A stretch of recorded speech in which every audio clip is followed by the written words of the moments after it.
بسم الله الرحمن الرحيم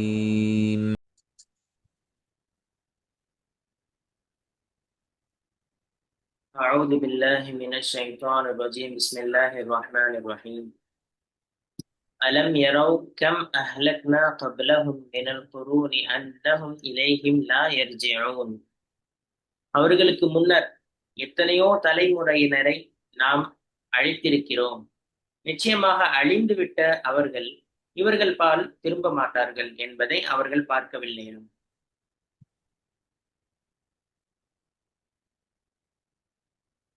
31வது வசனம் இது. போன வசனங்கள்ல அல்லாஹ் ரபுல் ஆலமீன் பெரும் கை சேதத்தை பற்றி தன்னுடைய அடியார்களுக்கு ஏற்படாமல் இருக்க என்ன செய்யணும் அப்படின்ற செய்தியை சொல்லி காமிச்சாங்க. ஏளனம் செய்யக்கூடாது, பரிகசிக்க கூடாது, அதனால் தண்டனைகள் ஏற்படும் அப்படின்ற செய்தியெல்லாம் அல்லாஹ் நமக்கு சொல்லி காமிச்சதை நம்ம கேட்டோம். சோ இந்த 31வது வசனம் அந்த தூதர்களை ஏளனம் செஞ்சதுக்காண்டி இதே மாதிரிதான் எத்தனையோ சமுதாயங்களை, எத்தனையோ தலைமுறைகளை நம்ம கூண்டோட அழிச்சிருக்கிறோம். அதே மாதிரி அழிந்து போன மக்கள் இந்த உலகத்துக்கு திரும்பி வரப்போவதும் இல்ல. அவங்களுடைய அந்த தேர்வு எக்ஸாம் அப்படின்றது முடிஞ்சிருச்சு. இதுல இருந்தாவது இந்த மக்கத்து மக்கள் பாடம் கற்றுக்கொள்ள வேண்டாமா அப்படின்ற ஒரு செய்திய அல்லாஹ் இந்த வசனத்துல சொல்லி காமிக்கிறான். அதாவது போன சமுதாயத்துல நடந்த அந்த தண்டனைகளை பார்த்தாவது இப்போ இருக்கிற அந்த மக்காவாசிகள் புரிந்து கொள்ள வேண்டாமா அப்படின்றது இன்னைக்கு உலகத்துல வாழக்கூடிய நமக்கும் பொருந்தக்கூடிய ஒரு விஷயம்தான். ஒரு சமுதாயம் அழிக்கப்படுது அப்படின்னா அதை பார்த்து நம்மளும் எச்சரிக்கையாக இருந்து கொள்ளணும், நம்ம செயல்பாடுகளை திருத்தி கொள்ளணும் அப்படின்றத புரியணும். சோ அல்லாஹ் கேட்க அலம் யரவ் அப்படின்னு சொன்னா ஒரு கண்டனத்தை ஏற்படுத்தக்கூடிய ஒரு கேள்வி. அலம் யரவ் அவர்கள் பார்க்கவில்லையா, சிந்தித்து அறியவில்லையா அப்படின்ற. சோ இது ரெண்டு விதத்திலையும் நம்ம பார்க்கலாம். பார்க்கிறதுன்றது கண்ணால் பார்க்கிறதையும் குறிக்கும், அதே மாதிரி வரலாற்றினுடைய அறிவை சிந்திக்கக்கூடிய அந்த மெத்தடையும் குறிக்கக்கூடியதாக இருக்கு. கபிலவும் மினல் குரூன், எத்தனையோ கூட்டத்தினரை நாம் அழித்திருக்கிறோம். மினல் குரூன் அப்படின்னு சொன்னா பல தலைமுறை. கர்ண் குரூன் அப்படின்னு சொன்னா பன்மையில வந்திருக்கு. கர்ண் அப்படின்றது ஒருமை. அதாவது ஒரு குறிப்பிட்ட காலத்துல வாழ்ந்த மனித சமூகம், அதே மாதிரி ஒரு நாகரிகம், இதுக்கெல்லாம் சொல்லுவாங்க. சோ இதுல இந்த கம்ன்ற வார்த்தையில ஒரு நுணுக்கம் இருக்கு. கம் அப்படின்னு சொன்னா ரெண்டு மீனிங்ல வரும். ஒண்ணு எத்தனை, கம் நஃபர் அப்படின்னா எத்தனை பேரு அப்படின்ற ஒரு கேள்வியும் நம்ம கேட்கலாம். அல்லாஹ் இந்த இடத்துல சொல்லி காமிக்கிறது கம் அஹ்லக்னா, எத்தனை அழித்திருக்கிறோம் அப்படின்னு சொல்றதை விட எத்தனையோ எவ்வளவோ பேரை நம்ம அழிச்சிருக்கோம், எண்ணிக்கையில அடங்கா இந்த அநியாயம் செஞ்சதன் காரணமா அழிச்சிருக்கோம் அப்படின்ற செய்திய அல்லாஹ் சொல்லி காமிக்கிறதா நம்ம புரிஞ்சு கொள்ள முடியும். அன்னஹும் இலைஹிம் லா யர்ஜிஊன், நிச்சயமாக அவர்கள் இந்த உலகத்திற்கு திரும்பி வரப்போவதே இல்லை, திரும்பி வரவே மாட்டார்கள். ருஜூ அப்படின்ற ஒரு வார்த்தையில தான் அந்த எர்ஜிஊன் அப்படின்ற வெர்பு வந்திருக்கு. ருஜூனா என்ன? பழைய இடத்துக்கு திரும்பி வர்றது. அது வரப்போறதுக்கு வாய்ப்பே இல்லை. அவங்க திருப்பி இந்த உலகத்துக்கு வரவே மாட்டாங்க. உலகம் அப்படின்றது தற்காலிகம்ன்றது நம்ம பார்த்தோம். இப்போ அந்த அழிந்து போன மக்கள் ஒரு வகையில வருவாங்களா அப்படின்னா எப்பயுமே வரமாட்டார்கள். அன்னகும்னா நிச்சயமாக அப்படின்னு சொல்லி எல்லாம் உறுதிப்படுத்தி சொல்றதை நம்ம பார்ப்போம்.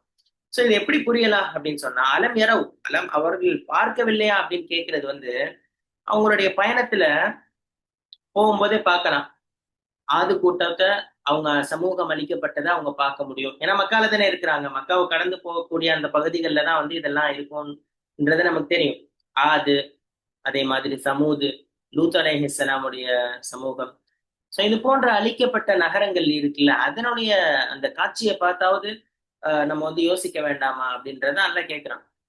ஸோ முன்னே இதுக்கு இப்ப இருக்கிறவங்க வேணா கம்மியா இருக்கலாம், இதுக்கு முன்னாடி இருக்க சமூகங்கள் பணத்தாலும் சரி பலத்தாலும் சரி ரொம்ப சிறந்தவர்களாக இருந்திருக்கிறாங்க. ஆனா அவங்க செஞ்ச பாவத்தின் காரணமா உடனே அழிக்கப்பட்டாங்க. இப்ப கடந்த கால வரலாறுகள் அப்படின்றது வெறுமனே கதை அல்ல. மனிதன் அதை பார்த்து திருந்தணும், அவனுடைய செயல்பாட்டுல மாற்றம் வரணும் அப்படின்றதுக்காண்டி அல்லாஹ் சொல்றான். அப்போ தன்னை விட பலமானவங்களுக்கே இப்படிப்பட்ட ஒரு நிலைமை ஏற்படுதுன்னா இறைவனுடைய தண்டனை நமக்கு வராதுன்னு சொல்லி இப்போ வாழக்கூடிய மனிதர்கள் எப்பயுமே நம்மளால சொல்லவே முடியாது. இப்போ அந்த சமுதாயம் எப்படி வந்து அநியாயத்தின் காரணமா அழிக்கப்பட்டதோ அதே சமுதாயம் ஒருவேளை அல்லாவினால் தண்டனைக்கு உள்ளாகலாம் அப்படின்ற ஒரு விஷயத்தையும் நமக்கு வந்து இந்த வசனம் யோசிக்க செய்யுது. அன்னஹும் இலைஹிம் லா யர்ஜிஊன் ரொம்ப முக்கியமான ஒரு பகுதி. அவர்கள் திரும்பி வரவே மாட்டார்கள் நிச்சயமாக அப்படின்னு. இந்த மறுபிறவி கோட்பாடு அப்படின்னு சொல்லி சொல்லுவாங்கல்ல. திருப்பி வந்து இந்த ஒரு உயிர் போனதுக்கு பின்னாடி பூமியில அந்த உயிர் வந்து சுத்திக்கிட்டே இருக்கும் அப்படின்னு சொல்லி சொல்றாங்களா. சோ அந்த மாதிரி இதெல்லாம் கிடையவே கிடையாதுன்றதை இந்த வசனம் அப்படியே மறுக்குது. போயிட்டாங்க அப்படின்னா அதோட முடிஞ்சிச்சு. அவங்க ஒருத்தவங்க இறந்து போனாங்கனாலும் முடிஞ்சிருச்சு. அவங்க திருப்பி இந்த உலகத்திற்கு வரவே மாட்டார்கள் அப்படின்ற ஒரு செய்தியை இந்த வசனம் புரிய வைக்கிறத நம்ம பார்க்கிறோம். அப்போ இந்த உலகத்துல மனிதனுக்கு அல்லாஹ் கொடுத்திருக்கிறது ஒரு வாய்ப்பு, ஒரு சான்ஸ். சோ அந்த சான்ஸ நம்ம வந்து பயன்படுத்திக்கணும். ஏன்னா மரணம் அப்படின்றது ஒன் வே தான். ஒரு தடவை வந்துச்சுன்னா அவ்வளவுதான். அது திருப்பி எல்லாம் நம்ம அதை எதிர்பார்க்கலாம் முடியாது. சோ அதே மாதிரி அல்லாஹ்வினுடைய தண்டனை அப்படின்றது ஒரு வழி பாதை தான், ஒன் வே தான். சோ இந்த உலகத்திற்கு நம்ம வந்திருக்கோம் அப்படின்னு சொன்னா ஒரு பரீட்சை களம். அந்த பரீட்சை களத்துல நம்ம கரெக்டா எப்படி நம்ம நடந்து கொள்ளணுமோ அந்த மாதிரி அதற்கான தயாரிப்புகளை செய்யணும். அதே மாதிரி வந்து அதை கரெக்டா அந்த பரீட்சையை நம்ம எப்படி பயன்படுத்துவோன்றது நமக்கு தெரியும். அது மாதிரி சோ தூதர்கள் வர்றாங்க அப்படின்னா அவங்கள வந்து ஏளனம் செஞ்சுறது, அதே மாதிரி கிண்டல் அடிக்கிறது, அவங்க சொல்ற விஷயங்களை மறுக்கிறது, இந்த மாதிரி வேலையெல்லாம் செஞ்சுட்டு இருந்தா நிரந்தர அழிவு நம்மையும் வரக்கூடும் அப்படின்ற ஒரு செய்தியை இந்த வசனம் வந்து நமக்கு வந்து எச்சரிக்குது. சோ அதேதான் எல்லா தப்சீர்லயும் வந்து விளக்கமாக கொடுக்கறத நம்ம வந்து பார்க்க முடியும். ஓ, இது நமக்கு என்ன புரியுது இன்னைக்கு உள்ள காலகட்டத்துல அப்படின்னு சொல்லி பார்த்தா, நவீன சமுதாயத்தை எடுத்துக்கொண்டாலும் பாருங்களேன். ஹிட்லருடைய அதே மாதிரி நிறைய பேர் சொல்றாங்க கொடுங்கோல் மன்னர்கள் அப்படின்னு சொல்லிட்டு. அவங்க எல்லாம் வந்து வீழ்ந்து போனது. அதே மாதிரி குரான் எத்தனையோ செய்தியை சொல்லுது. இது வந்து இந்த சைடு ஹிஸ்டரியை பார்த்தாலும் குரான் வந்து எத்தனையோ ஹிஸ்டரியை சொல்லுது. பெரும் பெரும் செல்வந்தர்கள் காரூனு, அதே மாதிரி இவங்கெல்லாம் வந்து ரொம்ப அகந்தை கொண்டு பெருமை கொண்டு தெரிஞ்சிட்டு இருந்தவங்க தான். இவங்கெல்லாம் எல்லாம் வந்து அழிச்சிருக்கான். சோ இன்னைக்கு வந்து அதெல்லாமே ஒரு செய்தியா நம்ம படிக்கிறோம். ஒரு டெக்ஸ்ட் புக்ல இருக்கிற ஒரு செய்தியா படிக்கிறோமே தவிர அதுல இருந்து பாடம் கற்று நம்மள்ட்ட அந்த குணம் வர்றதுக்கு நம்ம முயற்சி அதாவது அதுல இருந்து தவிர்த்து கொள்றதுக்கு நம்ம முயற்சி பண்றோமா அப்படின்னு கேட்டா அது வந்து சந்தேகத்திற்குரிய ஒரு விஷயம் தான். சோ அதுல இருந்து நம்ம விலகிறதுக்கு முயற்சி செய்யணும். வட்டி போன்ற விஷயங்கள், அதே மாதிரி அநியாயம் செய்யறது, கர்வத்தோடு திரியிறது, இந்த மாதிரியான விஷயங்கள்லாம் செஞ்சதுனாலதான் அந்த சமூகங்கள்லாம் அழிஞ்சு போச்சு. அதே மாதிரி இன்னைக்கு உள்ள சமுதாயத்திலேயே அது கொஞ்சம் கொஞ்சமா நடந்துட்டு இருக்கிறத நம்ம பாக்குறோம். கொஞ்சம் கொஞ்சம் இல்ல, நிறையவே நடக்குது. சோ அதுல இருந்து பாடம் கற்று நம்ம திருந்தணும் அப்படின்றதுதான் இதுல நமக்கு வந்து தெரியக்கூடிய ஒரு செய்தியாக நம்ம வந்து புரிஞ்சுக்கணும். அதே மாதிரி வந்து இன்னைக்கு கண்டுபிடிக்கிறாங்க, நிறைய கண்டுபிடிப்புகள் வந்து நம்ம பாக்குறோம். கண்டுபிடிச்சு அதை வந்து சுற்றுலா தலங்களாக கூட மாற்றுறாங்க. அதாவது அந்த பாம்பே நகரத்துல இருக்கக்கூடிய பாம்பே அப்படின்னு சொல்லக்கூடிய ஒரு இது, அதை வந்து கண்டுபிடிச்சு அதை சுற்றுலா தலமா மாத்தி அங்க வந்து ஒரு நார்மலா இன்னைக்கு பாக்குறோம் செல்ஃபி எடுக்கிறாங்க, அதோட அது முடிஞ்சிருச்சு. ஆனா இறைவனுடைய ஒரு அழிவின் காரணமாக அந்த மக்கள் ஒரே நிமிஷத்துல ஒண்ணுமே இல்லாம போயிட்டாங்க. அதே மாதிரி எத்தனையோ சமூகங்கள் அழிந்து போயிருக்கு. அதை பார்த்து நம்ம பாடம் கற்றுக்கொள்ளணும் அப்படின்றதுதான் நமக்கு ரொம்ப ரொம்ப முக்கியம். வெறுமனே வந்து அதை பாக்குறோம், கண் கூட பாக்குறோம், அதை பார்த்துட்டு அப்படியே கடந்து போறதுக்காக வேண்டி எதையுமே நம்ம அணுகக்கூடாது. ஒரு விஷயத்த பாக்குறோமா அதுல இருந்து நம்ம திருந்துறதுக்கு என்ன வாய்ப்பு கிடைக்குது அப்படின்றத பார்த்து நம்ம வந்து முயற்சி செய்து கொண்டே இருக்கணும்ன்றத நம்ம இதுல புரியுறோம். ஸோ அதே மாதிரி வந்து இதுல சட்டவியல் அப்படின்னு பார்க்கும் பொழுது நான் பார்த்தது என்னன்னா, மனித ஆன்மாக்கள் அதாவது உயிர்கள் இறந்து போனதுக்கு பின்னாடி வேற ஒரு உடல்ல போய் சேர்றது, அல்லது வந்து மிருகமா மனிதனா இருந்து திருப்பி இந்த உலகத்திலேயே அது வந்து மறுபிறவி அதை நம்ம குறிப்பிட்டு காமிச்சோம். அந்த மாதிரி ஒரு கொள்கையை வந்து நம்புறது வந்து குஃப்ரிலையும் அதே மாதிரி வழிகேட்டிலையும் கொண்டு போய் சேர்க்கும் அப்படின்றதுல சந்தேகமே இல்லை. ஒருத்தவங்க இறந்து போயிட்டாங்க அப்படின்னு சொன்னா திருப்பி திரும்பவே மாட்டார்கள் அப்படின்றத நம்ம புரிந்து கொள்ளணும். அதே மாதிரி நம்ம பார்க்கக்கூடிய அடையாள சின்னங்கள், உலகத்துல நம்ம எவ்வளவு விஷயங்களை பார்ப்போம். அநியாயக்காரர்கள் அழிக்கப்பட்டிருக்காங்க, அப்படியெல்லாம் பல விஷயங்கள் நமக்கு வந்து கேள்விப்படுறோம். அதெல்லாம் முடிஞ்சா நேர்ல பாக்குறோம், அல்லது போட்டோல பார்த்தனாவது அதுல நம்ம தெரிஞ்சுக்கணும். சும்மா ஒரு டூரிசம் மாதிரி இருந்துடக்கூடாது. அதுல இருந்து ஒரு படிப்பினை பெறுவதற்கு நம்ம முயற்சி செய்யணுன்றதுதான் இதுல இருந்து நான் புரிஞ்சுக்கிறேன்.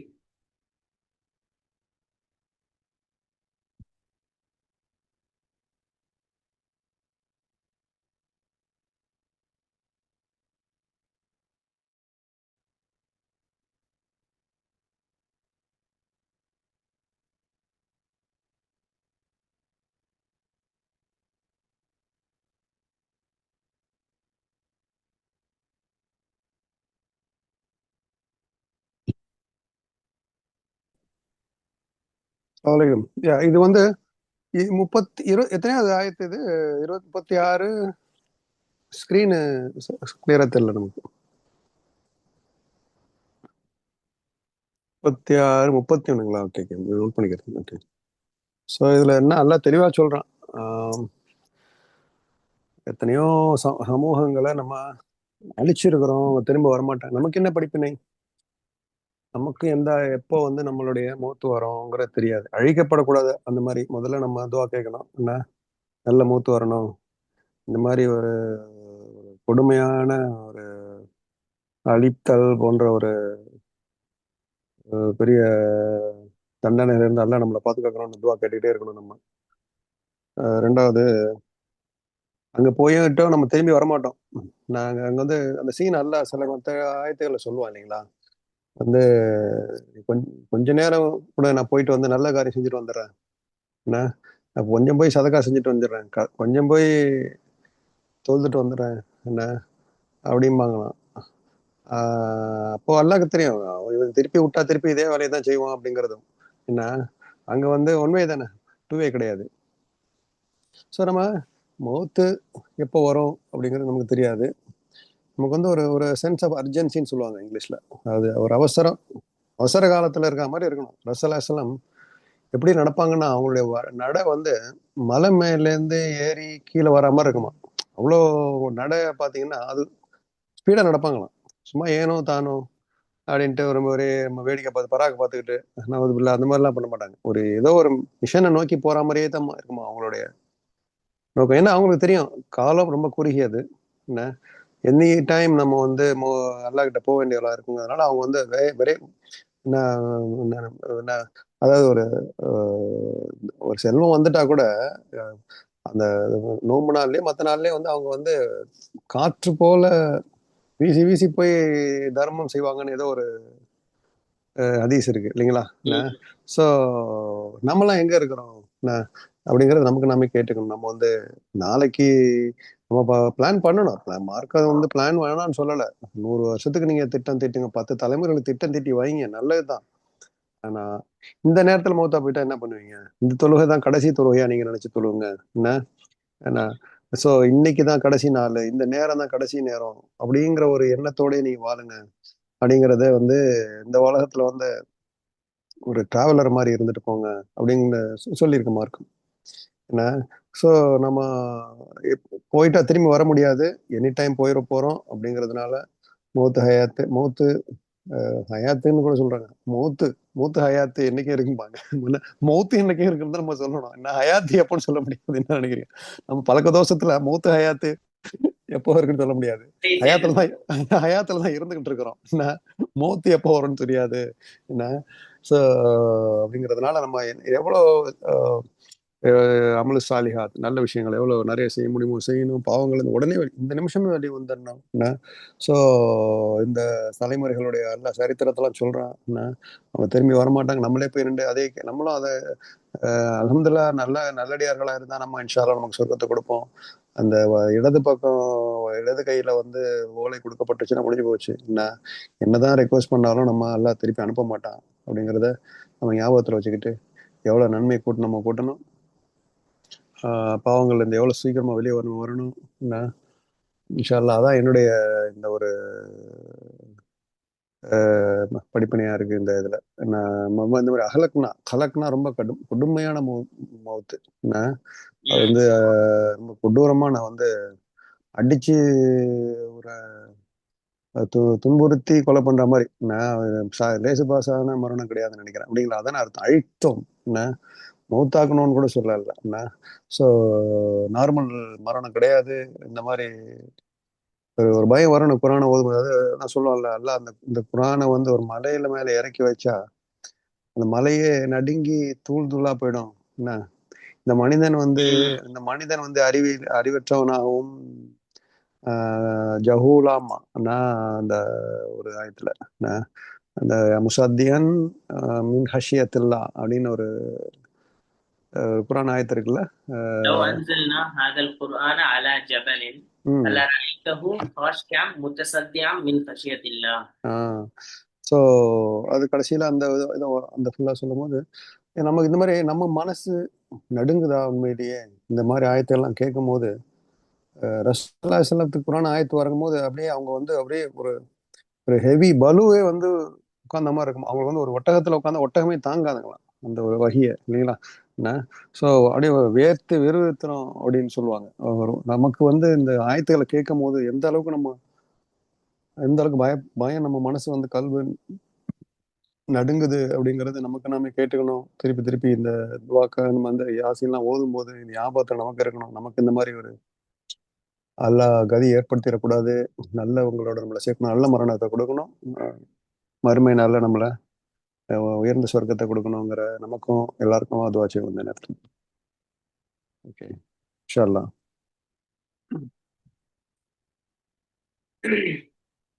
وَإِنْ كُلٌّ لَمَّا جَمِيعٌ لَدَيْنَا مُحْضَرُونَ. மேலும் அவர்கள் அனைவரும் விசாரணைக்காக ஒன்று திரட்டப்பட்டு நம்மிடம் முன்னிலைப்படுத்தப்படுவார்களே தவிர வேறில்லை. சோ 32வது வசனம். இந்த போன வசனத்துக்கும் இதுக்கும் உள்ள கனெக்ஷன் என்ன அப்படின்னு பார்த்தா, அவங்களுடைய வருகை அப்படின்றது திருப்பி இருக்காதுன்னு நல்லா வந்து சொல்லி காமிச்சான். இதை பார்த்து நம்ம படிப்பினை பெறணுன்ற செய்திய நல்லா வந்து போன 31ல சொன்னான். இப்போ இதுல என்ன சொல்றான் அப்படின்னா, அப்ப அவங்க எங்கதான் போனாங்க, அவங்களுடைய இறுதி முடிவு என்ன அப்படின்றதுக்கு அல்லாஹ் வந்து ஒரு பதில் கொடுக்குறான். இந்த உலகத்துக்கு திருப்பி வர மாட்டாங்க அப்படின்னு சொன்னா அது உண்மைதான். அப்போ அவங்க எங்கேயும் போல.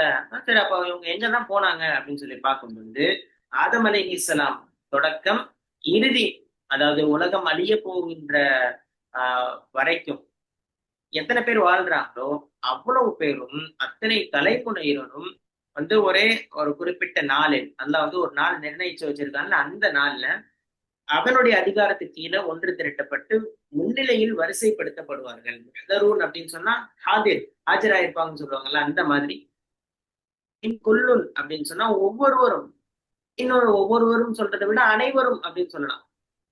இப்போ வந்து ஒரு உறுதிப்படுத்தி அல்லாஹ் வந்து சொல்றான், நம்ம ஜெமியனாலே வந்து ஒரு ஆள் கூட மிஸ் ஆகாம எல்லோருமே ஒரே கூட்டத்துல வர்றது பேர் தான் ஜெமியா. லதைனானா நம்ம இடத்துல நமக்கு வந்து லதைனா அப்படின்றது அல்லாவே வந்து மகத்துவத்தை பற்றி அவனுடைய மகத்துவத்தை வெளிப்படுத்துறதுனால லதைனா அப்படின்னு சொன்னான். நம் முன்னிலையில் பன்மையா சொல்றான். முஹ்தரூன் அப்படின்றது வந்து கொண்டு நிறுத்தப்படுவார்கள், இன்னொன்னு என்ன சொன்ன ஆஜராக்கப்படுவார்கள் என்ற பொருள் எல்லாம் வருது நம்ம வந்து பாக்குறோம்.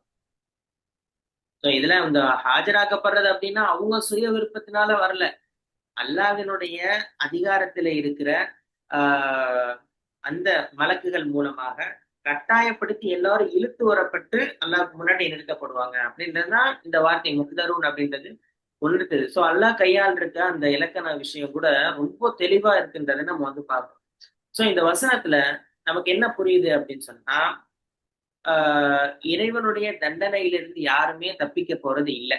எல்லாருமே அல்லாஹ்வுக்கு முன்னாடி கண்டிப்பாக விசாரணைக்காக பத்திரமா நிறுத்தப்படுவாங்க. அவங்களுடைய செயல்களோட, அதாவது நல்ல செயலா இருந்தாலும் சரி, கெட்ட செயலா இருந்தாலும் சரி, எல்லாத்தையும் வச்சு கண்ணுக்கு முன்னாடி நிறுத்தப்படுவாங்க. நல்லவங்களா இருந்தாலும் சரி, தீயவர்கள், அதே மாதிரி அரசர்கள், ஏழைகள், அதே மாதிரி கடல்ல மூழ்கினவங்க, தீயில எரிஞ்சு போனவங்க, அழிக்கப்பட்டவங்க, எப்படி மரணிச்சிருந்தாலும் சரி, எல்லாருமே இன்னும் எப்படி எழுதுறாங்க அப்படின்னு சொன்னா, அவங்க அணுவா மக்கி போயிருந்தா கூட எல்லாருமே அல்லாஹ்வினுடைய கட்டளையின் பெயர்ல கண்டிப்பாக ஒன்று திரட்டப்படுவாங்க அவங்க மைதானத்துல அப்படின்னு சொல்லி அல்லாஹ் வந்து சொல்றாங்க. ஜெமியா அப்படின்னா எல்லாருமே கன்ஃபார்ம் வந்துருவாங்க அப்படின்ற செய்தியை எல்லாம் உறுதிப்படுத்தி சொல்றதை நம்ம பாக்குறோம். அதே மாதிரி முஹ்தரூன் இந்த வார்த்தை வந்து நான் தப்சீர்ல படிக்கும் பொழுது ரொம்ப ஆச்சரியப்பட்டது என்னன்னா, இன்னைக்கு உலகத்துல வாழக்கூடிய எல்லா தன்னை வந்து பெரிய ஆளா காட்டக்கூடிய பெரிய பெரிய அதிகாரிகள் இருந்தாலும் சரியா, பெரிய அரசனாக இருந்தாலும் சரி, அல்லாஹ்வினுடைய சட்டத்தை மீறினவங்களா இருந்தாலும் சரி. ஆனா அன்னைக்கு நாள்ல குற்றவாளி எப்படி வந்து கூண்டுல நிறுத்தப்படுவானோ அதே மாதிரி எந்த ஒரு தற்காப்பும் இல்லாம, எந்த ஒரு படையும் இல்லாம, யாருமே கூட வராம, நிராயுதபாணியா அல்லாஹ்வுக்கு முன்னாடி அவனுடைய நீதிமன்றத்துல நிறுத்தப்படுவாங்க. ஏன்னா இது ஒரு ஆறுதல் கூட. இன்னைக்கு உலகத்துல நம்ம பாக்குறோம்ல, என்னடா இவனுக்கு ஒரு வந்து கேட்கறதுக்கு ஆள் இல்லாம இருக்கே, இவ்வளவு ஆட்டம் ஆடுறாங்கன்னு சொல்லி நினைக்கக்கூடிய உங்களுக்கு எல்லாம் ஒரு பதில் கிடைக்குது. அல்லாஹ் வந்து சொல்றான், அப்போ வரக்கூடிய நேரத்துல யாருமே அவனுக்கு துணைக்கு வரமாட்டாங்க. எல்லாருமே அப்படியே கொண்டு வந்து அல்லாஹ்வினுடைய கண்களுக்கு அதாவது அல்லாஹ்வுக்கு முன்னாடி நிறுத்தப்படுவாங்க அப்படின்ற செய்தியா அல்லாஹ் சொல்றதை நம்ம வந்து பாக்குறோம். ஸோ அவனுடைய கட்டுப்பாட்டுல இருந்து, அவனுடைய ஞானத்துல இருந்து எப்பயுமே விடுபட முடியவே முடியாது. யாருமே ஒளிஞ்சிக்கவே முடியாது. இப்ப வேணா வந்து இந்த உலகத்துல காமிச்சுக்கலாம், நான் வந்து பெரிய ஆளு, நான் வந்து அதிகாரத்துல இருக்கிறேன் அப்படின்னு சொல்லி நினைச்சுக்கலாம். ஆனா அல்லாஹ்வுக்கு முன்னாடி அது ஒண்ணுமே இல்லை. நம்ம வந்து இந்த வசனத்துல புரிஞ்சு கொள்ள முடியுது. ஸோ மாதிரி வந்து நிறைய விஷயங்கள் கூட இதுல பார்க்கலாம். இப்போ சில சிந்தனைகள் வந்து எப்படி இருக்குன்னு சொன்னா, மனுஷன் மௌத்தா போனது இறந்து போனதுக்கு பின்னாடி கணக்கு வழக்கெல்லாம் ஒண்ணும் கிடையாது அப்படின்னு சில பேர் சொல்றாங்க. அதே மாதிரி உலக மோகத்துல மூழ்கி இருக்கிறவங்க வந்து இந்த லஞ்சம் வாங்குறவங்க, பிறர் சொத்தை வந்து அபகரிக்கணும்னு நினைக்கிறவங்க, ஊழல் செய்யறவங்க, அதெல்லாம் ஒண்ணும் யாரும் கேட்க போறது இல்ல, இதுக்கு மேல என்ன ஆக போகுது அப்படின்னு சொல்லி நினைக்கிறாங்க. ஆனா நம்ம செய்யக்கூடிய ஒவ்வொரு செயலுக்கும் அல்லாஹ்விடத்துல பதில் சொல்லியே ஆக வேண்டும் அப்படின்ற ஒரு உணர்வு ஒரு தனி மனிதன் இதை யோசிக்கும் பொழுது, நம்ம வீட்டிலேயே ஒவ்வொருத்தரும் இதை யோசிச்சோம்னாலே நம்ம ஒழுக்கமுள்ள ஒரு மனிதனாக மாறுவதற்கு நிறைய ஒரு வாய்ப்பு இந்த வசனத்துல நமக்கு வந்து கிடைக்கும்ன்றதை நம்ம வந்து புரிஞ்சு கொள்ள முடியுது. அதே மாதிரி வந்து எவ்வளவு கூட்டம் இருந்தாலும் சரி, ஏன்னா அல்லாஹ் சொல்றது ஜமியான்னு சொல்லிட்டான். எல்லாருமே கண்டிப்பாக ஒருவர் கூட மிஸ் ஆகாம வந்துருவாங்க அப்படின்னு சொன்னா, ஒவ்வொருவரும் அவங்களுடைய பதிவேட்டுடன், அதாவது நன்மை செயல், தீமை செயல் எல்லா விஷயங்களையும் கொண்டு அவனுடைய செயலுக்கு அவனே பொறுப்பாவான். அவன் என்னென்ன அவங்கதான் காரணம், நான் செஞ்சதுக்கு இவங்கதான் காரணம் அப்படின்னு சொல்லி எந்த ஒரு சாக்கு போக்கும் மனிதனால் அந்த நேரத்தில் சொல்லவே முடியாது அப்படின்ற ஒரு விழிப்புணர்வு இந்த வசனத்துல நமக்கு வந்து தெரியுது. நம்ம செய்த செயல் ஒவ்வொன்றுக்கும் மற்றவர்கள் சுமையை சுமக்க மாட்டார்கள். வலா திசிறு வாசிருக்கும் விசிற உக்குறா. ஒருவருடைய சுமையை இன்னொருவர் சுமக்க மாட்டார் அப்படின்னு சொன்னா, நம்ம செய்யற செயலுக்கு நம்மளே பொறுப்பாளி அப்படின்ற ஒரு ஒரு உணர்வு, ஒரு விழிப்புணர்வு நமக்கு வந்து இதுல ஆஹ் புரிய வருது. ஸோ நிச்சயமா இப்போ இந்த உலகத்துல தான் வந்து சாய்ஸ். தொழுவ ஐயால சலாத் ஐயால் அல் ஃபலா அப்படின்னா நம்ம போறோமா இல்லையாங்கிறது தான் நம்மளுடைய சாய்ஸை விட்டுறோம் என்ன. ஸோ வெற்றி பக்கம் வாருங்கள், வெற்றியின் பக்கம் வாருங்கள் 5 தடவை கூப்பிட்டுக்கிட்டு தான் இருக்கிறாங்க. 5 தடவையா? ஒவ்வொரு பாங்கில் 2 தடவை, 10 தடவை வரும். இக்காமத்தில் 2 தடவை வரும். 20 தடவை ஒரு நாளைக்கு. நான் கேட்குறோம் என்ன, நம்ம அந்த வெற்றியை நோக்கி போறோமா? இங்க வந்து தான் சாய்ஸ், அங்க சாய்ஸ் கிடையாது. அல்லாஹ்க்கு முன்னாடி ஆஜர் அவசரம். தொழுகைங்கிறது யாரு? அல்லாஹ்க்கு முன்னாடி ஆஜர் பண்றது தானே என்ன. நம்ம வந்து தொழுகைங்கிறது வந்து அல்லாஹ்கிட்ட பேசுறது தானே தொழுகை என்ன. இங்க வந்து நமக்கு சாய்ஸ் கொடுக்குறோம், அங்க வந்து நமக்கு சாய்ஸ் கிடையாது. நீங்க வந்து அங்க ஐயா அலசலாத்த சொல்ல மாட்டோம், ஐயா அலஃபலம் கூட சொல்ல மாட்டோம். நன்மை செஞ்சவங்களும் அழகா மலக்கத்து மாதிரி அழைச்சிட்டு வருவாங்க, தீமை செஞ்சவங்களும் ஓட்டி கொண்டு வருவாங்க. சீக்கலஹு ஜுமரா ஏதோ ஒரு வார்த்தை, அது என்னது, அந்த ஒரு ஆயத்துல வரும். அது எப்படி ஓட்டி கொண்டு அது என்ன, ஜுமரா. ஆமா. ஸோ அதை ஓட்டி இந்த ஆடு மாடுகள்லாம் ஓட்டி கொண்டு வர மாதிரி கொண்டு வரப்படுவார். அதே வந்து அந்த நற்செயல் புரிஞ்சவங்களை எப்படி சொல்லுவான், அது வந்து அது எப்படி என்ன சொல்றான் அந்த ஞாபகம் இருக்குல்ல உங்களுக்கு? அந்த அதே ஆயத்துல நன்மைகளோட வருவாங்க அப்படின்னு சொன்னீங்க. அந்த அந்த என்ன சொல்றேன்னா, அழைத்து வர விதம் வந்து வேற மாதிரியா இருக்கும். அது வந்து வராங்கன்னு சொன்னா புத்திஹத் அபுவாபுஹா. புத்திஹத் அபுவாபுஹா, அதாவது அந்த கதவுகள்லாம் திறக்கப்படும், இதுல நீங்க வந்து நிரந்தரமா பதுகுலுஹா ஹாலிதீன், நீங்க வந்து இதுல நிரந்தரமா இருங்க அப்படின்னு சொல்லி சுப செய்திகள்லாம் சொல்லப்படும்ல. ஆமா. அதுல பாத்தீங்கன்னா அந்த இன்ஷா அல்லாஹ் அந்த சூரா ஓதுமா பார்ப்போம்.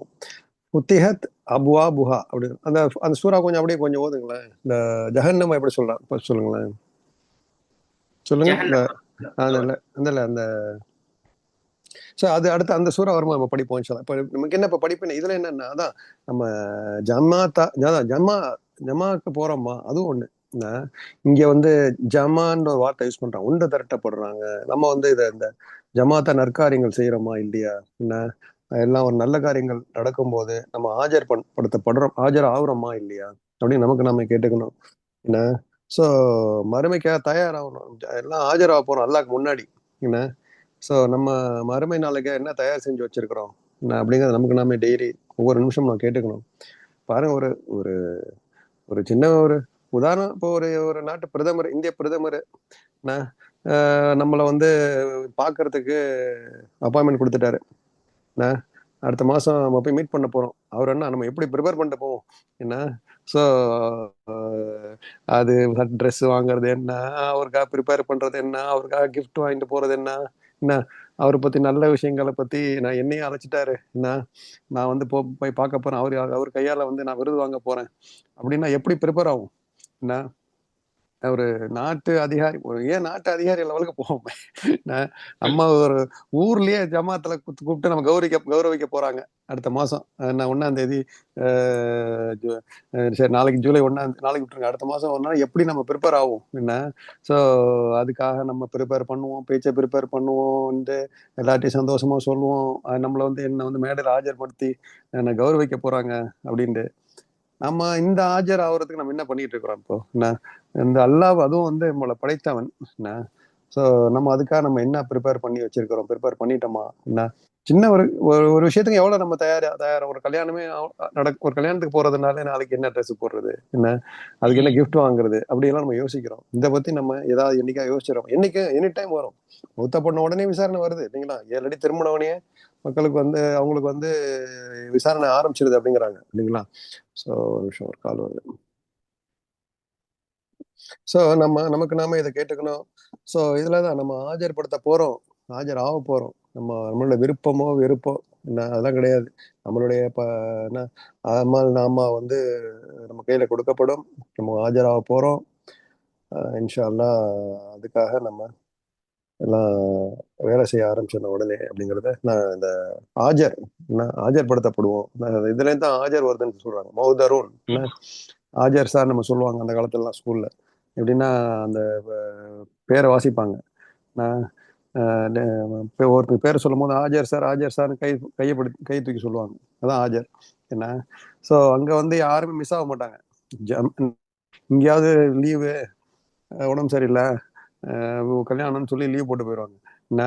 அந்த விசாரணையில அந்த மகஷர் மைதானத்துல எங்கேயுமே ஒலியறதுக்கு மறையறதுக்கெல்லாம் எந்த ஒரு வலிமை கிடையாது இல்லைங்களா என்ன. அதான ஒரு சின்ன அஜ்ஜு, அந்த அந்த அரஃபா மைதானத்தை வந்து ஒரு மறுமையோட ஒப்பிடுவாங்க. எப்படி அந்த கஃபன் 2 துணி இதுதான் நம்ம போட்டு போறோம், இப்படிதான் நிக்க போறோம் என்ன. ஸோ இதுதான் அந்த அல்லாஹ்க்கு முன்னாடியில லப்பைக் அல்லாஹும்ம லப்பைக் நீ சொல்லிட்டு நம்ம போய் ஆஜர் ஆக போறோம். வந்துட்டேன் வந்துட்டேன் அல்ல வந்துட்டேன் அல்ல அப்படின்ட்டு நம்ம இப்போ ஆஜர் ஆகுறோம் என்ன. அதை வந்து நம்ம அல்ஹம்துலில்லாஹ் நிறைய பேர் ஹஜ்ஜு அவளோட போய் முடிக்கிறாங்க, முடிக்காதவங்க டக்குன்னு போய் முடிச்சிடணும் என்ன. ஸோ பார்த்துக்கலாம், இன்னும் கொஞ்ச நாள் ஆகட்டும் என்ன அப்படின்னு சொன்னா அந்த சான்ஸ் போயிடும். ஸோ இதுல என்னன்னா தான் நம்ம ஆஜராகிறது வந்து நம்மள வாலண்டியரா போய் ஆஜராயிடணும். பள்ளியாசல்லையா இருக்கட்டும், நல்ல நற்காரியங்களா இருக்கட்டும், தொழுவையில முக்கியமா ஃபர்தான விஷயங்கள்ல, அல்லாஹ் வந்து வணங்குற விஷயத்துல, அல்லாஹ்வுடைய அடிபணிகிற விஷயத்துல வந்து நம்ம முந்திக்கணும்ங்கிறது நான் இந்த ஆஜருங்கிற வார்த்தையில ஜமாத்தா கொண்டு வர போறாங்கிறதுல நான் வந்து எனி டைம் கேன் ஹேப்பன் என்ன. இன்னைக்கு நடக்கலாம், அடுத்த செகண்ட்ல கூட நடக்கலாம். நம்ம அதான் சொல்லுவோம் மறு உலகத்துல போய் எவ்வளவு நாள் உலகத்துல இருந்தீங்கன்னு கேட்டா, அரை நாளோ ஒரு நாளோ அப்படின்னு சொல்ல போறோம் என்ன. பார்த்தாதான் தெரியுது 5 வருஷம் 10 வருஷம் 50 வருஷம் 70 வருஷம்லாம் என்ன. அங்க வந்து ஒரு கண் நிமிக்கும் நேரம் தான் நம்ம இங்க இருக்க போறோம் அப்படிங்கிற ஒரு ஷார்ட் உலகம். அதே நேரத்துல உலகத்தையும் நம்ம பேலன்ஸ் தான் எல்லாமே. அதுக்காக எல்லாம் துறவியாக போங்க அப்படின்னு நம்ம சொல்ல வர போறது இல்லை. எல்லாம் சொல்லலை, வாழ்க்கையை வாழுங்க, உங்க கடமைகளை செய்யுங்க, அனுபவிங்க என்ன. இது வந்து ஒரு ட்ரெய்லர் மாதிரி என்ன. ஒரு ஒரு சினிமாவுக்கு முன்னாடி ஒரு சின்ன ட்ரெயிலர் மாதிரி போட்டு காமிப்பாங்க. நான் இந்த படத்தோட ட்ரெயிலர், நான் சொர்க்கத்தை வந்து இதெல்லாம் இங்கே இந்த படைச்சு வச்சிருக்கிறேன், தீமை காமிச்சு வச்சிருக்கிறேன், நெருப்பையும் காமிச்சிருக்கிறேன், இதை விட பன்மடங்கு இருக்கும் அந்த நெருப்பு, சொர்க்கம் இதோட பன்மடங்கு இருக்கும், நான் எதை நீங்க சூஸ் பண்ணிக்கோங்க அப்படின்னு நம்ம ட்ரெய்லரை காமிச்சிட்டு இருக்கிறோம். நம்ம ட்ரெய்லரை பார்த்துட்டு இன்ஷா அல்லாஹ் நம்ம அல்லாஹ்க்கு முன்னாடி ஆஜராகிறதுக்காக ப்ரிப்பேர் ஆகும். ம்.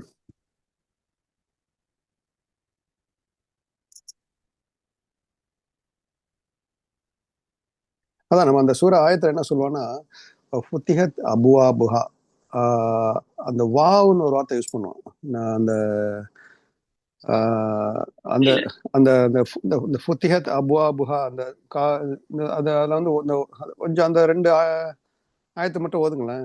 சொர்க்கவாசிகளுக்கு நரகவாசிகள், சொர்க்கத்தை பத்தியும் நரகத்தை பத்தியும் சொல்ற விஷயங்கள் சொல்லுங்க. ஃபர்ஸ்ட் அந்த நரகவாசிகள் அப்படின்னு சொல்லி பார்க்கும் பொழுது, ஆஹா.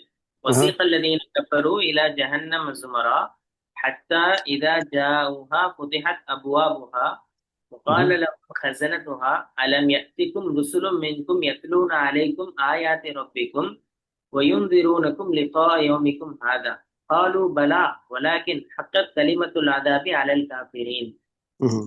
ம்ஹும். قِيلَ ادْخُلُوا أَبْوَابَ جَهَنَّمَ خَالِدِينَ فِيهَا فَبِئْسَ مَثْوَى الْمُتَكَبِّرِينَ. ம்ஹும். இது முடிஞ்சிருச்சு. இது அந்த நிராகரிச்ச நரகவாசிகள் அவங்களுக்கு. சரி, சரிங்க. وَسِيقَ الَّذِينَ اتَّقَوْا رَبَّهُمْ إِلَى الْجَنَّةِ زُمَرًا حَتَّى إِذَا جَاءُوهَا فُتِحَتْ أَبْوَابُهَا حَتَّى إِذَا جَاءُوهَا وَفُتِحَتْ வ أَبْوَابُهَا. இந்த அந்த வாவ் வார்த்தை இருக்கு இல்லைங்களா, இந்த ஆமா வாவ்ங்கிற ஆமா. இது வந்து அதுல இருக்காது, முன்னாடி உள்ள சென்டென்ஸ்ல. Correct correct. Okay okay okay. இதுல என்ன அர்த்தம்னா, இப்போ வந்து வ ஃபுத்திஹத் அபுவாபு, அவங்களுக்கு சொர்க்கம் எப்போதுமே திறந்திருக்கும். உங்களுக்கு வந்து ம் டைரக்டா உள்ள போகலாம். இந்த விஐபி ஃபர்ஸ்ட் கிளாஸ் ட்ரெயின்லலாம் வந்து திறந்திருக்கும்ல ரெட் கார்பெட் போட்டு. ஏன்னா ம். இவன் நரகவாசிகள் எப்படி இருப்பாங்கன்னா, அந்த வாவு வார்த்தை அதுல இருக்காது. இந்த அந்த வாவு ஆமா ஆமா. அவங்க என்ன வெறும் அவங்க என்ன ஃபுத்திஹத் அவங்க அப்வாபுஹா. எல்லா எல்லா எல்லா வாசலும் அடைச்சிருக்கும். எல்லாம் அந்த கூட்டத்துல நிப்பாங்க. யார் எங்க போறாங்கன்னு தெரியாம ஒரே திக்கு முக்காடி போய் நிப்பாங்க. அந்த நேரம் அப்புறம் தான் திறக்கப்படும். ஸோ அவங்களுக்கு அவ்வளோ ஈஸியான நுழைவு கிடையாது. ஏன்னா இது வந்து ரொம்ப லேசா போய் அவங்க போய் சொர்க்கத்துக்கு போயிடுவாங்க. நரகத்துக்கு போறதே, உள்ள என்ட்ரு ஆகுறதே ரொம்ப சிரமமான செயல் தான். அவங்கள போட்டு நசுக்கி அவங்கள வந்து ஒரு ஒரு அலக்கழிச்சு தான் அல்லாஹ் அனுப்புவான் அப்படின்றது வந்து முஃபஸ்ஸிரீன்கள் சொல்றாங்க. இந்த வாவுங்கிற வார்த்தையை வச்சு ரொம்ப அதை நுணுக்கமா பார்க்கணும். அந்த வாவு விட்டுனோன்னா இதாயிடும் அப்படிம்பாங்க. அதாவது நரகவாசிகளுக்கு கதவு திறந்தே இருக்கும் அப்படின்ற மாதிரி இருக்கும். சொர்க்கவாசிகளுக்கு சொர்க்கவாசிகளுக்கு வ ஃபுத்திஹத் அபுவாபுஹா அண்ட் ம். சொர்க்கவாசல் திறந்தே இருக்கும். நரகவாசல் வந்து அவங்க வந்து ரொம்ப சிரமப்பட்டு எப்ப திறப்பாங்கன்னு தெரியாது. அது வரைக்கும் வெயிட் பண்ணிட்டே நின்று ரொம்ப நேரம் கேள்வி கணக்கெல்லாம் முடிஞ்சு. அப்படியா இருக்கு. ஆமாங்க. ம். ஆஹ் வாவு எழுத்து எதுக்கு யூஸ் பண்ணா, நரகவாசிகளுக்கா சொர்க்கவாசிகளுக்கா? வாவ் சொர்க்கவாசிகளுக்கு தான் யூஸ் பண்றாங்க. அண்ட்னா திறந்தே இருக்கும். ம். சரி, இன்ஷால்லா அது அந்த ஆயத்து வரும்போது நம்ம கண்டிப்பா சூரா பார்ப்போம் இன்ஷால்லா. ஆஹ் இப்ப கம்னு சொன்னீங்களா, கம் அஹலக்னா அதுல ஏதோ ஒரு நுணுக்கம் இருக்குன்னு சொன்னீங்களா, என்ன அது எனக்கு ஆமா. அதாவது கம் அப்படின்னா நார்மலா கேட்பாங்கல்ல. கம் ம் ம் கம் நஃபர் அப்படின்னா ம் எத்தனை பேரு, ம் எத்தனை பேர் இருக்கீங்க. ம் ஆஹ் கம் ரஜுலன் அப்படின்னு சொன்னா எத்தனை மனிதர்கள் அப்படின்னு சொல்லி ஆமா. அந்த ம் பொருள்ல வரும். சில இடத்துல ஆஹா. கம்முக்கு மீனிங் எப்படி வரும்னு சொன்னா, ஆஹா. எத்தனையோ அப்படின்னா நிறைய எண்ணிக்கைகளை குறிக்கிறதுக்காண்டி அந்த கம் பயன்படுத்துவாங்க. ஸோ ரெண்டு மீனிங்ல வரும். எத்தனை சரிங்க. அப்படின்றதுக்கும் வரும், எத்தனையோ அப்படின்றதுக்கும் வரும்ன்றத நம்ம பார்க்கணும். சரி. அதுல இன்னொரு விஷயம் என்னன்னா, கம்முக்கு பின்னாடி ஒரு வார்த்தை நசப்ல வந்துருச்சுன்னா கேள்வி, ம் ம் எத்தனை பேரு அப்படின்னு சொல்லிட்டு. அதே கம்முக்கு பின்னாடி ஒரு ஃபேல் நினைக்கிறேன், ஒரு ஃபேல் வந்துருச்சு அப்படின்னா அது அதனுடைய பொருள் கொஞ்சம் எத்தனையோ அப்படின்ற பொருள்ல வரும். ஆ, கொஞ்சம் முன்னாடி கொண்டு போங்க அந்த ஆயத்தை. 32 31 அது. ஆஹ் இப்போ கம் அலம் அஹ்லக்னா. எத்தனையோ. கம்முக்கு பின்னாடி அந்த அஹ்லக்னான்னு வந்திருக்கு பாருங்க. ஆமா. ம் அஹ்லக்னா அப்படின்னு சொன்னா அது வினை சொல்லா போயிருது. ம் ம் ம் பின்னாடி ஒரு வார்த்தை வினை சொல்ல வருது அப்படின்னும் போது அங்க ம் மீனிங் எத்தனையோ அப்படின்ற ஒரு பொருள்ல வருது. இதே கம்முக்கு அப்புறம் ஆஹ் நசபு வச்சு, அதாவது ஃபத்ஹா வச்சு, ரெண்டு ஃபத்ஹா வச்சு ஒரு வார்த்தை வந்துருச்சுன்னா எத்தனை ம். பேர் அப்படின்னு கேள்வி கேட்கறதுக்காண்டி. சொல்லுவோம்ல, சும்மா நார்மல் சொல்லுவோம், உன்ன மாதிரி எத்தனையோ பேரை பார்த்திருக்கேன் நானு. அப்படி அது என்ன அதேதான். என்ன சும்மா வந்து மிரட்டாத நீ அப்படி சொல்லுவாங்கல்ல, உன்ன மாதிரி எத்தனை பேரை பார்த்துருக்கிறேன் நானு. இந்த மாதிரி ஒரு சும்மா ஒரு ஒரு அசால்ட்டா சும்மா ஒரு கேஷுவலா சொல்றது எல்லாம் பாருங்க எவ்வளவு இந்த உங்களை அதுவும் இல்லாம அந்த ஆஹ் வார்த்தையை சொல்றது வந்து ஆஹ் அனுபவத்தை பார்த்தவங்க மட்டும்தான் அதை சொல்ல முடியும். ஆஹ் இப்போ ரைட்டு. உதாரணமா வந்து ஒரு சின்ன பையன் வந்து நான் எத்தனையோ பேரை ஒன்ன மாதிரி பார்த்திருக்கேன்னா நம்ப மாட்டான். நம்ம நம்ப மாட்டோம். ஆமா. அந்த அனுபவத்தை அவன் பார்த்திருக்க மாட்டான். ஆஹ் சோ அந்த ஒரு கண் அப்படின்ற ஒரு வார்த்தையை அல்லாஹ் வந்து சொல்றது பல பேர் பின்னாடி இருக்காங்கன்னு அர்த்தம். அவ்வளவு பேர் அழிஞ்சிட்டு இருக்காங்கன்ற அர்த்தம். அப்படிதானே? ரைட். நீ எல்லாம் ஏமாத்துறோம், நீ வந்து ஏதோ ஆஹ் ஆர்கியூ பண்ணிட்டு இருக்கிற. நிறைய விஷயத்து நிறைய இடத்துல எல்லாம் வந்து இந்த மாதிரி பயன்படுத்த யூஸ் பண்ணுவான். நம்மள வந்து எப்படி உன்னை படைச்சேன் பாரு அப்படிமா. என்ன உன்னை வந்து ஒண்ணுமே இல்லாம இருந்த உன்னை வந்து ஒரு ஒரு இந்திரியத்தின் மூலமா படைச்சேன் அப்படிம்பா. என்ன அவன் அதுக்கு அவனுக்குள்ள மகத்துவம் அது. அவன் என்ன வேணாலும் சொல்லலாம். நம்மள என்ன நினைக்கிறேன், அவன் ஆமா. நம்மளுடைய ரப்பு. என்ன திட்டினாலும் திட்டலாம். அவன் வந்து நம்மள வந்து இந்த மாதிரி எள்ளி நகையாடலாம். அவனுக்கு எல்லா ரைட்ஸும் இருக்கு. நமக்கு ரைட்ஸ் கிடையாது. என்ன நம்ம கவனமா பேசணும். என்ன சோ நம்ம மத்தவங்கள்ட்ட பேசும்போது இந்த மாதிரி வார்த்தை எல்லாம் யூஸ் பண்றோமா அப்படிங்கிறது அது அல்லாஹ்க்கு மட்டுமே உள்ள சிஃபத்துகள். என்ன ஸோ ரொம்ப அதுதான் நம்ம அந்த அதுக்கு தான் டவுட் இருந்துச்சு. கம் மகளக்குனா எத்தனையோ தலைமுறை அதான் அந்த ஆத்துல நம்ம நார்மலா யூஸ் பண்றது தானே.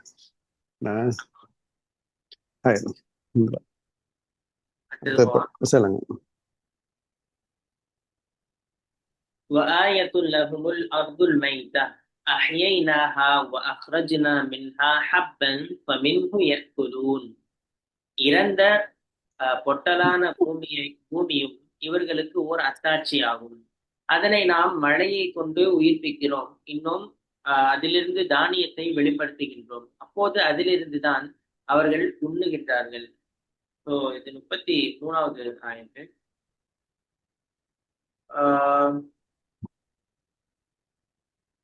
போன ஆயத்துல வந்து அவங்க எல்லாருமே அல்லாஹ்வுக்கு முன்னாடி கொண்டு வந்து நிறுத்தப்படுவார்கள் அப்படின்னு சொல்லி அல்லாஹ் வந்து சொன்னான்.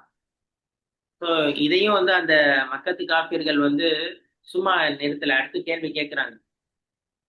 இந்த எலும்புகள் வந்து மக்கி போயிடுச்சுன்னா அதை வந்து எப்படி இறைவன் வந்து மீண்டும் உயிர் கொடுப்பான்னு சொல்லி சொல்றீங்க அப்படின்னு சொல்லி ஒரு ஏலத்தோட ஒரு கிண்டலோட வந்து கேட்கிறாங்க. ஸோ அதற்கு வந்து அல்லாஹ் வந்து பதில் அளிக்கிறான். அவங்களுடைய அந்த சந்தேகத்திற்கு பதிலாக, இப்போ ஒரு மனுஷன் இறந்து போயிட்டான், அதை வந்து உயிர் கொடுக்கறது உங்களுக்கு ஆச்சரியமா தெரியுது அப்படின்னா, உங்க கண்ணு முன்னாடி ஒரு பூமி இருக்கு, அது வந்து வறண்டு போயிருக்கு. அந்த பூமிய மலை மலை வந்து வானத்திலிருந்து நான் கொடுத்து அந்த பூமி எப்படி வந்து உயிர் உயிர் பெறுது அப்படின்றத நீங்க வந்து யோசிச்சு பாருங்க. அப்போ பூமியை உயிர்ப்பிக்கிற அதே இறைவனுக்கு உங்களுக்கு உயிர் கொடுத்து எழுப்புறது அப்படின்றது ரொம்ப லேசுதான் அப்படின்ற ஒரு பதிலாக இந்த வசனம் அமைஞ்சிருக்கு அப்படின்றத நம்ம வந்து பாக்குறோம். ஆயத்துல் லகும் அல் அர்துல் மைத்தா, அவர்களுக்கு ஒரு அத்தாட்சி சான்று அப்படின்னா என்ன? அல்லாஹ்வினுடைய ஆற்றலை துல்லியமாக குறிக்கக்கூடியதா அப்படின்னு சொல்ல ஆயத் அப்படின்னு சொல்லுவோம். அல் அர்துல் மைத்தா அப்படின்னா இறந்து போன பூமி. அஹ்யைனாஹா வஅக்ரஜ்னா மின்ஹா ஹப்பன், அதனை நம்ம தான் உயிர் கொடுக்கிறோம். உயிர் கொடுக்கறதுன்னா எப்படி? மழை நீரை கொண்டு நல்லா வந்து உயிர் கொடுக்கிறோம். அதுல இருந்து ஹப்புன்னா நெல் வருது, கோதுமை வருது, கம்பு வருது, இந்த மாதிரியான உலர் தானியங்கள் வருது. இதுல இருந்து அப்படியே டெவலப் ஆகுது. அதாவது அந்த பூமி உயிர் பெறுது. அதுதான் எல்லாம் சொல்றான். அதுல இருந்து அவங்க வந்து சாப்பிடுறாங்க. ஸோ மனிதர்களுடைய அடிப்படை வாழ்வாதாரமான உணவு இதுல இருந்து தானே கிடைக்குது அப்படின்றத எல்லாம் வந்து இந்த ஒரு அத்தாட்சியின் மூலமாக புரிய வைக்கிறது தான் இந்த வசனம். ஸோ இதை நம்ம எப்படி புரிஞ்சு கொள்ளலாம் அப்படின்னு சொன்னா, கரண்டு போய் புல்பூண்டு இல்லாம இறந்து கிடக்கிற ஒரு நிலப்பரப்ப மனிதன் பார்க்கிறான். ஸோ அது வந்து இறந்து போன ஒரு உடலுக்கு சமம். அதேதான் இப்ப சொன்ன விஷயம் தான் திருப்பியும் அதுலயே வருது. அதாவது அதுல வந்து மழை வருதுன்னு சொன்னா அந்த பூமி செழிக்குது. அதே மாதிரி மண்ணுக்குள்ள இருந்து செடிகள் முளைக்க ஆரம்பிக்குது, தானியங்கள் வர ஆரம்பிக்குது. அப்படியெல்லாம் செய்யற அல்லாவுக்கு மண்ணுக்குள்ள மக்கி போன எலும்புகள் அதை வந்து உயிர் கொடுத்து மறுமையில அல்லா எழுப்புறது அப்படின்றது ஒரு பெரிய விஷயமே இல்லை. அல்லாஹ்வினுடைய பேராற்றல் அப்படின்றது ரொம்ப அற்புதமானது. அது சொல்லக்கூடிய வசனம் தான் இந்த வசனம் அப்படின்னு சொல்லி சில தப்சீர்ல இதற்கு வந்து விளக்கம் கொடுக்குறாங்க. சோ இது எல்லாமே ஒரு திட்டமிடல். அல்லாஹ் வந்து ஒரு திட்டம் வச்சிருக்கான். இப்போ வறண்ட பூமி இருக்குன்னா தானியங்கள் தானா வரவே வராது. சோ அதுக்கு பின்னாடி நம்ம சிந்திக்கக்கூடிய, நம்ம வந்து திருந்தக்கூடிய ஆற்றல் நமக்கு வந்து ஆஹ் கிடைக்கும் அப்படின்றத இதுல இருந்து தெரிஞ்சு கொள்ள முடியுது.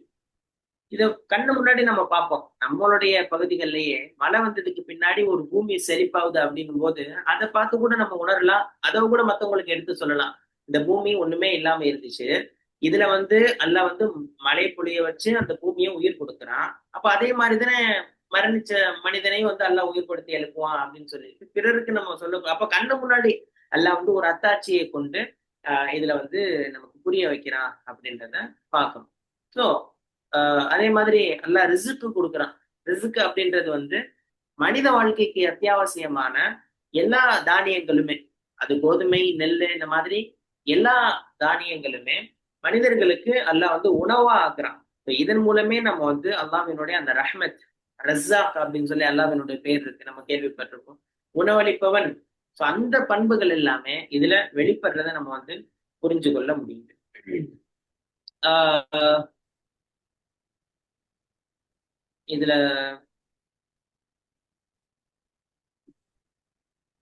ஆமா, இன்னைக்கு வந்து மனிதன் எவ்வளவுதான் வந்து தொழிற்சாலைகளை உருவாக்குனாலும், டிஜிட்டல் ஃபைனான்ஸ் உருவாக்குனாலும், என்னதான் செஞ்சிருந்தாலும், உலகத்தையே வந்து பளபளப்பா நான் ஆக்க போறேன் அப்படின்னு சொல்லி நினைச்சாலும், பசிய தீர்க்கிறதுக்கு அல்லாஹ் வந்து பூமியில இருந்து விளைவிக்கக்கூடிய அந்த தானியம் மட்டும்தான் ஒரு மிக சிறந்த ஆதாரம். எவ்வளவுதான் பணம் இருந்தாலும் நம்ம வந்து பணத்தை வந்து நம்ம உணவா எப்பயுமே எடுத்துக்கொள்ள முடியாது. சோ விவசாயம் அப்படின்றது இதுல ரொம்ப முக்கியம். அல்லாஹ்வினுடைய அத்தாட்சி அதுல வந்து வெளிப்படுறதை நம்ம வந்து பார்க்க முடியும். மனிதனுக்கு தேவையான எல்லா வாழ்வாதாரமும் இந்த பூமியில இருந்து தான் அல்லாஹ் வந்து கொடுக்குறான் அப்படின்றத, இப்போ விவசாயத்தை நம்ம வந்து கற்றுக்கொள்ளணும் அப்படின்ற ஒரு விஷயம். நம்ம வீட்டுல ஒரு செடி வளர்க்குறது, அதே மாதிரி அதுல இருந்து நம்ம ஏதோ செய்யறது வைக்கிறது, அதை கூட நம்ம உணரலாம். ஒரு செடி நம்ம வீட்டுல வளருதுன்னா கூட அதை பார்த்து நம்ம உணர முடியும். தண்ணி ஊத்துறோம், செடி வளருது. அப்படி பார்க்க வேணாம். நம்ம வந்து கொஞ்சம் யோசிச்சு பார்க்கும் பொழுது அல்லாஹ்வினுடைய அந்த ஆற்றல் எப்படிப்பட்டதுங்கிறத நம்ம வந்து இதுல புரிஞ்சு கொள்ள முடியும். சோ அதே மாதிரி வந்து மரணத்துக்கு பின்னாடி மனிதன் நிச்சயமாக எதுவுமே உயிர் கொடுக்க முடியாது. அவன் வந்து அணு அணுவா சிதைஞ்சு போயிட்டான், ஒண்ணுமே இல்லாம போயிட்டான். சோ அதெல்லாம் வந்து ஏளனமா கேட்கிறாங்க. சோ காஞ்சு போனதுல இருந்து அல்லாஹ் வந்து ஒண்ணு ரெடி பண்ணும் பொழுது, மனிதன் அதே மாதிரி மக்கி போனதுல இருந்து அல்லாஹ் உருவாக்குறது அப்படின்றது ரொம்ப ஈஸியான ஒரு விஷயம்தான் அப்படின்றத இதுல வந்து புரிஞ்சுக்கணும். சோ இதுல இருந்து பாருங்களேன், பூமியில ஒரு விஷயம் வந்து அல்லாஹ் கொடுக்குறான், தானியங்கள் மூலமா மனிதனுடைய உணவு வாழ்வாதாரத்தை கொடுக்குறான் அப்படின்னா, இதுக்கு ஃபிக்ஹ் என்ன சொல்லுது, இஸ்லாமிய சட்டவியல் என்ன சொல்லுது அப்படின்னா, ஹலால் அப்படின்றது வந்து இதுலதான் ஃபர்ஸ்ட் தொடங்குது. பூமியில இருந்து என்னென்ன விளையுதோ அது எல்லாமே உங்களுக்கு ஹலாலு அப்படின்னு அல்லாஹ் சொல்லிட்டு, அதுல இருந்து அடுத்த விஷயத்த கொண்டு வர்றான். ஒரு குறிப்பிட்ட அளவு வந்துருச்சுன்னு சொன்னா, நிசாப்னு சொல்லுவாங்க. அந்த குறிப்பிட்ட அளவு வந்துருச்சுன்னா அடுத்தது ஏழைகளுக்காக நீங்க வந்து 5% 10% நீங்க கொடுக்கணும் அப்படின்ற ஒரு சட்டத்தையும் அல்லாஹ் கொண்டு வரான். ஃபர்ஸ்ட் ஒண்ணுமே இல்லாம இருந்து பூமி செழிப்பாகுது, அதுல இருந்து வாழ்வாதாரம் கிடைக்குது. அதை ஒரு மனிதனுக்கு அதை அல்லாஹ் வந்து விசாலப்படுத்தி எக்ஸ்ட்ரா கொடுத்துட்டான்னா, அந்த எக்ஸ்ட்ரா கொடுத்ததுல இருந்து பங்கு வச்சு மத்தவங்களுக்கு நீங்க கொடுங்க நல்லா சொல்றான். சோ ரிஸ்க் எல்லாம் வந்து ஏழைக்கும் கொடுக்குறான், செல்வந்தனுக்கும் கொடுக்குறான் அப்படின்றத நம்ம இதுல புரிஞ்சுக்க முடியும். சோ இந்த மாதிரி கணக்கு வச்சு சரியான முறையில எல்லாருமே அந்த ஜக்காத்தோடைய பணத்தை, ஜக்காத்தோடைய அந்த தானியங்களை கரெக்டா கொடுக்கும் பொழுது வறுமை அப்படின்றது வந்து ரொம்ப குறைஞ்சிடும். இதை வந்து அமல்படுத்தி பார்க்கும் பொழுதுதான் அந்த ஒரு ஊர்ல சில பேர் இருந்து அதை வந்து சரியாக நிர்வாகம் செய்து செல்வந்தர்கள் எல்லாம் ஒண்ணு சேர்ந்து ஒரு பிளான் பண்ணி நம்ம ஊர்ல எத்தனை ஏழைகள் இருக்கிறாங்க, அவங்களுக்கு நம்ம எப்படி கொடுத்தா அவங்களுக்கு வாழ்வாதாரம் வந்து சீராகும், அவங்கள எடுத்து அடுத்து எப்படி டெவலப் பண்றது, நம்ம கொடுக்குறோம் அடுத்த வருஷத்துல இருந்து அவங்கள கொடுக்குற அளவுக்கு அவங்கள நம்ம எப்படி ரெடி பண்றதுன்னு சொல்லி ஒரு கூட்டமைப்போட ஒரு மஷூரா செஞ்சு அதை முடிவெடுத்தாங்கன்னு சொன்னா நிச்சயமாக ஒரு ஊர்ல மாற்றம் அப்படின்றது உண்டாகும். ஏன்னா நம்ம ஊர்லயும் எத்தனை ஏழைகள் இருப்பாங்க, கடைசி வரைக்கும் அவங்க ஏழையா தான் இருப்பாங்க. ஏதோ பெருநாள் அன்னைக்கு நம்ம கொடுக்குற ஒரு பிரியாணியாக இருக்கட்டும் அல்லது வந்து ஒரு இறைச்சியாக இருக்கட்டும் அதோட நின்றோம். அதுக்கப்புறம் அவங்களுடைய நிலைமை வந்து கேள்விக்குறியாதான் ஆகும். ஆனா ஒரு செல்வந்தர்கள் சேர்ந்து முயற்சி செய்யும் பொழுது அவங்களுடைய வாழ்வாதாரம் அப்படின்றது தொடர்ந்து இயங்கும். அதுதான் முக்கியம். ஒருத்தவங்க அன்னைக்கு சந்தோஷமா இருக்கிறத விட ஒவ்வொரு நாளும் சந்தோஷமா இருக்கிறது தான் ஆச்சரியத்துக்குரிய ஒரு விஷயம் அப்படின்றத அல்ல இதுல இருந்து நமக்கு புரிய வைக்கிறேன். இதுல என்ன நான் புரியுறேன்னா, அதுல பூமியை பார்க்க சொல்றான். உயிரற்ற பூமி, வறண்ட பூமி, அது எப்படி மழை பெஞ்சு நம்ம உயிர் வைக்கிறோம். தண்ணி இல்லைன்னா வானத்துல இருந்து மழையை அனுப்புறோம். தண்ணி மத்த ஆயத்துக்களை நிறைய சொல்லுவான். வானத்துல இருந்து தண்ணியை கொடுக்குறோம், அதுல இருந்து சாப்பாடு கொடுக்குறோம், தானியங்கள். ஆனா சில ஆயத்துக்களை இதுவும் சொல்லுவான். சில பூமி எதுக்குமே பயன்படாது, என்னதான் மழை பெஞ்சாலும் அது வேஸ்டா தான் போவோம், என்ன தண்ணி ஊற்றலாம், சேரும் சகதியான பூமி, அதுவும் சொல்லுவான். ஸோ இதுல அல்லாஹ் சொல்றது நல்ல பூமியை பத்தி சொல்றான். என்ன, இந்த பூமியை பாருங்க, என்ன எப்படி நம்ம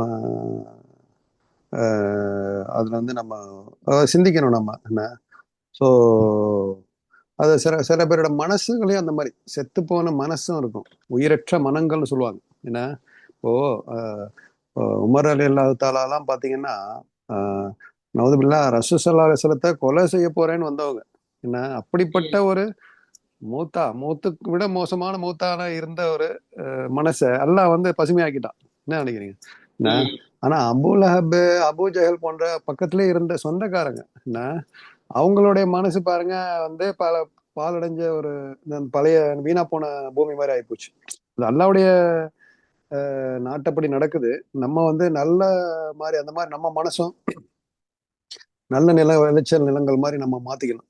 நம்ம இந்த குரான் ஆயத்துக்களை கேட்கும் போது தான் சொல்லுவாங்க, குரான் ஆயத்து ஹதீஸ் கேட்கும் போது நல்ல மனசு நல்ல விளைச்சல் நிலம் போல நல்ல பலன்களை தரும் அப்படின்னு சொல்லுவாங்க. என்ன ஸோ நம்ம அந்த கூட்டத்தில் நம்ம நல்லா சேர்த்து வைக்கணும். நம்ம குரானை கேட்கும் போது, நம்ம நல்ல விஷயங்கள் கேட்கும் போது நம்ம மனசு ஒரு ஒரு நடுங்கி அது மூலம் நம்ம அல்லாஹ்க்கு முதல்ல நல்ல மலர்கள் செய்யக்கூடிய செயல்களை நம்ம செய்ய வைக்கணும். அந்த மாதிரி கிருபை அல்லாஹ் நம்ம கொடுக்கணும். ரெண்டாவது மற்ற விஷயங்களை சொல்றான் அல்லாஹ். இதான் தானியங்களை பத்தி நம்ம பேசணும். இந்த உணவு உணவுங்கிறதுனால அல்லாஹ் கொடுத்துற உணவு அதை வேஸ்ட் செய்யக்கூடாது. நிறைய இப்ப பாத்தீங்கன்னா வேஸ்ட்.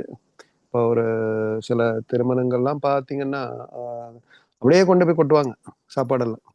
அந்த பின்னாடி பாத்தீங்கன்னா அது யாருக்குமே பயன் இல்லாம வேஸ்ட்டை நம்ம இஸ்ராஃப், அதுக்கெல்லாம் நம்ம பதில் சொல்லணும்.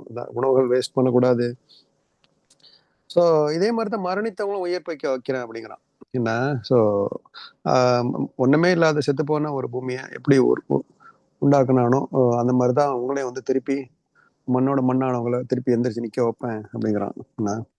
ஸோ தர்மம், நீங்க சொன்ன மாதிரி தர்மங்கள், ஜக்காத்து, நிசாபு கணம் வந்தவனை செய்யறது. நம்ம இயற்கையை சும்மா வெறுமனே பார்க்காம எப்படி இந்த மரம் வந்துச்சு, எப்படி இந்த ஒரு பூவாகுது, எப்படி ஒரு கனியாகுது, இதெல்லாம் மற்ற இடத்துலலாம் சொல்லுவான். பூவாகுது, கனியாகுது, அது எப்படி நீங்க உங்களுக்கு சாப்பிட்றோம், நாங்கள் கொடுக்குறோம், அதுக்கெல்லாம் நீங்க சுக்கர் செய்றீங்களா அப்படின்னு கேட்பான். என்ன மழை இல்லைன்னா ஒண்ணுமே கிடையாது. என்ன சாப்பிட்டோன்னு நம்ம அல்ஹம்துலில்லாஹ் சொல்றோமா, சாப்பிட்றதுக்கு முன்னாடி பிஸ்மில்லா சொல்றோமா, என்ன இந்த சின்ன சின்ன விஷயங்கள் அதில் நமக்கு நம்ம இதை கேட்டுக்கணும். ஒரு ஹதீஸ் கேட்டிருக்கேன். எப்படின்னா,